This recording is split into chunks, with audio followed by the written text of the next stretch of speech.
എ.ഡി.ജി.പി എം.ആർ. അജിത് കുമാറിന് വീണ്ടും സംരക്ഷണമൊരുക്കി സംസ്ഥാന സർക്കാർ.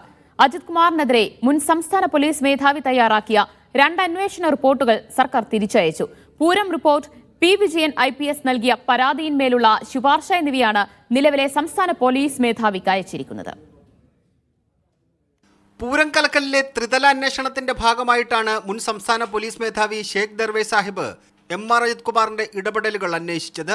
തൃശൂർ പൂരം കലക്കിയ സമയത്ത് അവിടെ ഉണ്ടായിട്ടും ഇടപെടാൻ ക്രമസമാധാന ചുമതലയുണ്ടായിരുന്ന എ.ഡി.ജി.പി എം.ആർ. അജിത് കുമാർ തയ്യാറായില്ല എന്നായിരുന്നു കണ്ടെത്തൽ. കൃത്യവിലോപം നടത്തിയ അജിത് കുമാറിനെതിരെ നടപടി വേണമെന്ന ശുപാർശയാണ് സംസ്ഥാന പോലീസ് മേധാവി ആഭ്യന്തര സെക്രട്ടറിക്ക് നൽകിയത്. ശുപാർശ അംഗീകരിച്ച് ഫയൽ മുഖ്യമന്ത്രിക്ക് മുന്നിലേക്ക് വിട്ടു. തനിക്കെതിരെ അജിത് കുമാർ ഗൂഢാലോചന നടത്തിയെന്ന പി. വിജയന്റെ ആരോപണവും ശരിവെച്ച് രണ്ടാമത് റിപ്പോർട്ട് സംസ്ഥാന പോലീസ് മേധാവിയായിരുന്ന ഷേഖ് ദർവേ സാഹിബ് നൽകി. ഇതും അംഗീകരിച്ച ആഭ്യന്തര സെക്രട്ടറി മുഖ്യമന്ത്രിക്ക് മുന്നിലേക്ക് ഫയൽ അയച്ചു.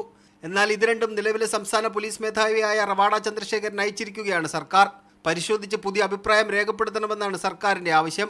സീനിയറായ DGP നൽകിയ റിപ്പോർട്ടിൽ വീണ്ടും അഭിപ്രായം തേടുന്നത് അസാധാരണ നടപടിയാണ്. മുഖ്യമന്ത്രിയുടെ നടപടിക്കെതിരെ കടുത്ത വിമർശനമാണ് പ്രതിപക്ഷം ഉയർത്തുന്നത്. യൂരി പിടിച്ച വാളിന്റെ ഇടയിൽ കൂടെ നടന്ന ആള് എന്തിനാണ് ഒരു അഡീഷണൽ DGP എങ്ങനെ ഭയപ്പെടുന്നത്? എന്തിനാ? അതാണ് പറഞ്ഞത്. ഇതിൽ എന്തൊക്കെയോ ദുരൂഹതകളുണ്ട്. പൂരം കലക്കിയത് BJP വിജയിപ്പിക്കാൻ വേണ്ടി തന്നെയാണെന്ന് ഉള്ള സത്യം ഏതാണ്ട് പുറത്തു വന്നിരിക്കുക. റിപ്പോർട്ട് മടക്കി അയച്ചതിൽ CPIക്ക് കടുത്ത അതൃപ്തി ഉണ്ടെങ്കിലും പരസ്യമായി അത് പ്രകടിപ്പിക്കാനുള്ള സാധ്യത കുറവാണ്. മീഡിയ 1 തിരുവനന്തപുരം.